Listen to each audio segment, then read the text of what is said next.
Que la paix de Dieu soit avec vous. Vous voulez vous marier?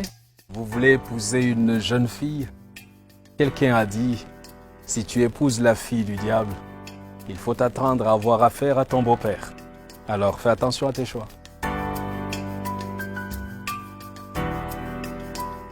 Le plus important dans la vie n'est pas de se marier, mais de rester marié.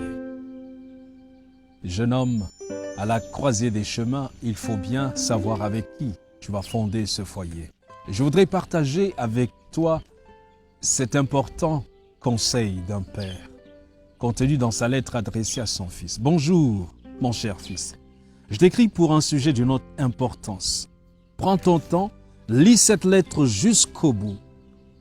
On ne fouille pas dans un grand trou sans trouver une grande chose, disent les anciens. Mon fils, tu es un homme aujourd'hui, un homme en âge de fonder une famille. Le plus difficile n'est pas tant de fonder une famille, mais avec quelle femme tu vas la fonder? Quelle femme choisir? C'est pas chose facile. Toutes les femmes peuvent faire des copines, mais toutes ne peuvent pas faire des épouses. Ne base pas le choix de ta femme sur des fantaisies. Ce n'est pas sa belle gueule qui te rendra plus heureux dans ton ménage. Choisis-la pour sa fierté, son intégrité et sa soumission. Le respect que ta femme aura pour toi dépend du respect qu'elle se porte à elle-même.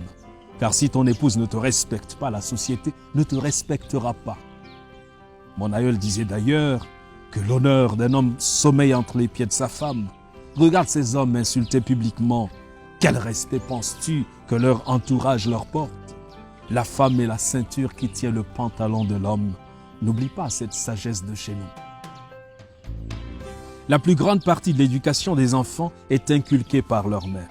Une femme qui pense que le meilleur moyen de réussir dans la société actuelle est d'être belle ou bien maquillée est une femme qui n'a rien compris à la vie. Celle-là s'assimile à un vulgaire objet de décoration. Fais donc attention à cela, car ce qu'elle pense, elle l'inculquera à tes enfants.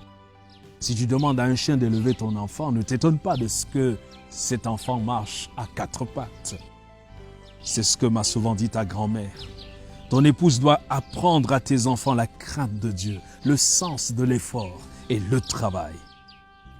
La réussite sociale d'une femme n'est plus d'épouser un homme qui a réussi dans la société. On ne courtise pas sa future femme comme on le fait pour une copine. Emmène-la chez les tiens, passer quelques jours. Tu pourras voir si elle sait s'occuper d'un toit et surtout cuisiner. C'est primordial. D'où l'importance de privilégier les rendez-vous à la maison plutôt que dans les restaurants. Un repas concocté par ton épouse vaut mieux qu'un plat de restaurant. Là-bas, on ne sait pas qui cuisine ni comment. Évite une paresseuse obsédée par son enveloppe extérieure qui passera plus de temps devant un miroir qu'à veiller à la salubrité de son foyer. Pour savoir quel type de bosseuse est une femme, regarde ses ongles. S'ils sont longs et aussi lustrés qu'un meuble du palais présidentiel, dis-toi que celle-là n'a jamais tenu un balai de sa vie.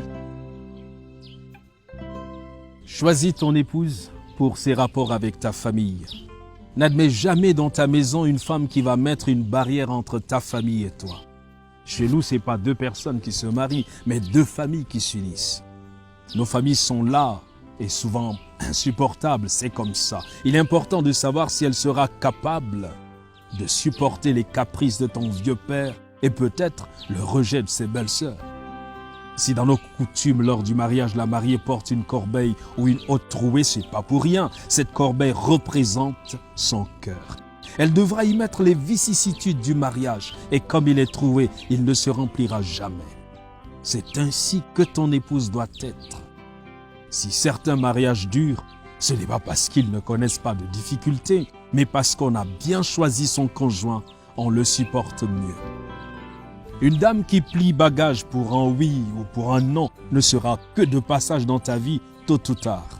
Une rivière qui déborde à chaque pluie fait fuir les campeurs, disait notre aïeul. Observe les gens et les lieux qu'elle fréquente. Si elle passe sa vie dans les boîtes de nuit, les débits de boissons entourés de fêtardes et de cuisses légères, tu peux à peu près te faire une idée de celle que tu comptes mettre dans ta maison. Un poisson qui provient d'une eau empoisonnée n'est pas bon à manger, m'a souvent dit mon grand-père. Elle devra faire de tes problèmes les siens et pas une qui prendra ses jambes à son cou dès que le navire prendra un peu d'eau. Le mariage a des hauts et des bas. S'il n'est pas capable de traverser toutes les situations avec toi, c'est une opportuniste dont il faudra te débarrasser. À ce propos, ne dit-on pas chez nous que lorsque tu adoptes un chien, tu adoptes ses puces? Si elle ne voit que les bons côtés, fuis. Pour être fixé, fais-lui part de certaines de tes difficultés, juste pour voir sa réaction. Enfin, choisis-la pour ses ambitions.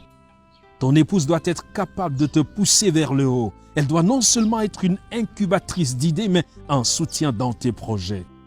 Savoir te dire quand un projet est bon ou pas. Évite de prendre quelqu'un qui va constituer un fardeau. Quelqu'un qui, lorsque tu feras le bilan de ta vie, ne t'aura pas aidé à progresser. Car vois-tu, on ne construit pas sa vie pour sa femme, on la construit avec elle. Bref, pour le reste, elle apprendra car le mariage c'est aussi une école. Ne t'attends donc pas forcément à trouver une femme qui réponde à tous ces critères, mais qui sera apte à s'améliorer. Tiens compte de mes recommandations, mon enfant. Elles ne te garantissent pas une femme parfaite, mais une que tu pourras facilement supporter. Ton père.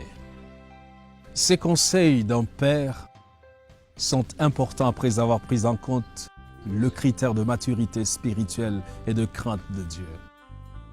La parole de Dieu nous dit dans Proverbes au chapitre 18, le verset 22, « Celui qui trouve une femme trouve le bonheur. C'est une grâce qu'il obtient de l'Éternel. » Et Proverbe 31, verset 30 dit, « La grâce est trompeuse et la beauté est vaine. La femme qui craint l'Éternel est celle qui sera louée. » Que Dieu te bénisse.